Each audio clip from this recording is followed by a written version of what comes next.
I still remember when everyone was so scared of this dude because at that time he had only received about 4 significant strikes in his UFC career.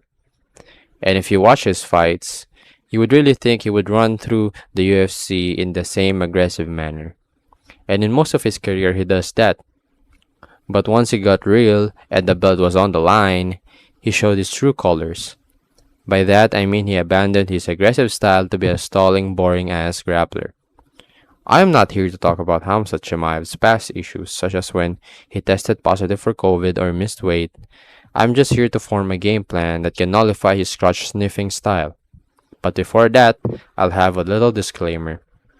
In his previous fight against the former champion Dricus Plessis, DDP is not without fault. He could have prepared more against Khamzat and figured out a way to counter his grappling. But today I will lay out a plan for Sean Strickland to use in his fight against Khamzat. So let's get into it.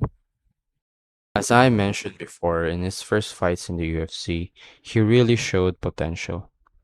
Since the beat left, there hasn't been an exciting fighter from the Caucasus region. So everyone was so hyped to finally see a guy as exciting as him. The first fight where he actually got in trouble was Gilbert Burns. In this fight, Hamzat actually wanted to fight on the feet, but Burns surprisingly did decent, especially compared to Hamzat's past opponents. However, Hamzat dropped him, but what happened after that is what we should focus on. So once Hamzat was on top of uh, Burns while he's on his back, he was able to establish his guard, and that made Hamzat stand up and reset.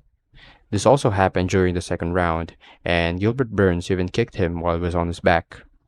Burns was able to do that because, of course, he has amazing BJJ, but it was also that Hamzat was very immature and impatient, leaving him to be open to Burns's attacks. But there's more. Like all wrestlers, Hamzat is a natural pressure fighter, which means he usually moves forwards aggressively. That causes him to be susceptible to counters, and that's what Gilbert Burns did.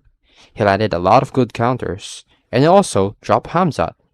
What kind of pissed me off while watching this fight was the commentators just straight up glazing Hamzat while Gilbert Burns is landing actual bombs. But anyway, this fight shows Hamzat's real weakness, which is also his best weapon, his aggressiveness. Next fight I want to talk about is Khamzat Chimaev versus Kamaru Usman. In this fight, Kamaru did put up a decent challenge against Khamzat. Khamzat tried to just hold Kamaru down, but I think Khamzat is just confident that he can beat Kamaru in the stand-up, so he didn't put too much effort on that. Kamaru also landed some good counters, but this time, Khamzat already matured as a fighter.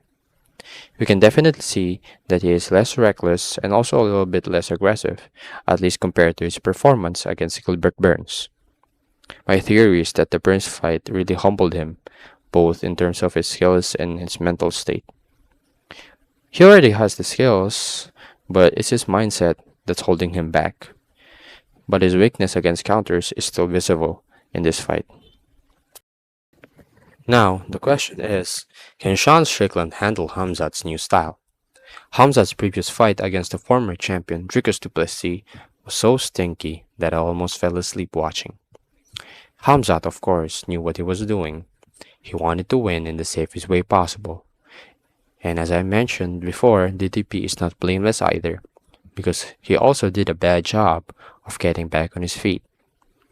If Khamzat does the same in this fight, to be honest, I am not confident that Sean can deal with Khamzat's grappling. Because Khamzat is really strong, the fact that he held down DDP, who basically wins by sheer physicality, is remarkable. Sean is simply not known for being strong in either striking or grappling, strong in terms of physicality at least. So I'm pretty sure Khamzat can hold him down and maybe outstrike him.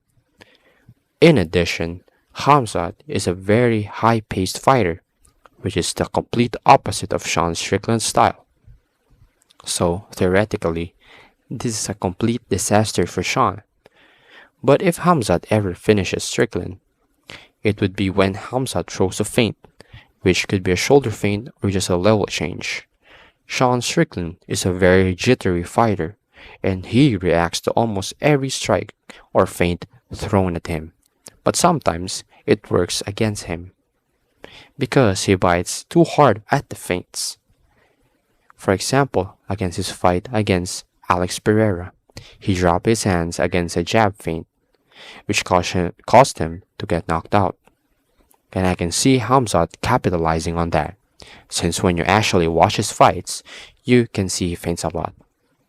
Sean could be so scared of the wrestling threat that he might drop his hands just for a level change, and then Khamzat could throw a picture-perfect overhand that knocks him out.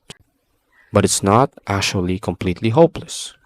If it's Sean Strickland, then he is more than capable of landing a few good counters against Khamzat. And the way Sean fights, with his defensive style, he can frustrate Khamzat into being more aggressive. We seem to forget that Sean has a good striking defense. It may look weird and awkward, but it works for him. And if Sean can slow the pace down, it would benefit him greatly, since it would be harder for Khamzat to shoot a takedown if Sean is not gassed out. But now, I will discuss the weapon that can break down Khamzat's complete game, and is also compatible with Sean's style. I'm talking about low kicks. It may sound so simple, but hear me out. If you watch Khamzat's fights, he barely checks low kicks. The only thing he does against them is to throw his own low kicks back. This is the perfect condition for Sean Strickland. His kicking game is good enough to throw effective low kicks, but his true kicking edge is his famous low kick defense. If he wants to slow down Khamzat, low kicks are perfect for that. And then, once he forces Khamzat to return his low kicks, he can defend them easily. If Khamzat's legs becomes compromised, I'm sure he will do desperate takedown attempts that Sean can easily defend. Moreover, we know Khamzat matured, but I can still see that he has that Chechen wolf bastard deep in his heart. So this annoying leg kicks will surely piss him off, causing him to be more reckless. And if everything goes to plan, Sean can circle around Khamzat, throwing leg kicks and potentially outstriking him. And that would be a way to a hard-fought decision. And maybe, if he gets lucky, he can catch Khamzat with a counter, once Khamzat goes forward aggressively. So yeah, that's the plan. It sounds so simple, but I can tell you it is difficult to execute, especially against Khamzat. Thank you for watching. I hope you enjoyed the video. Like and subscribe if you do, and I will see you next time. Bye.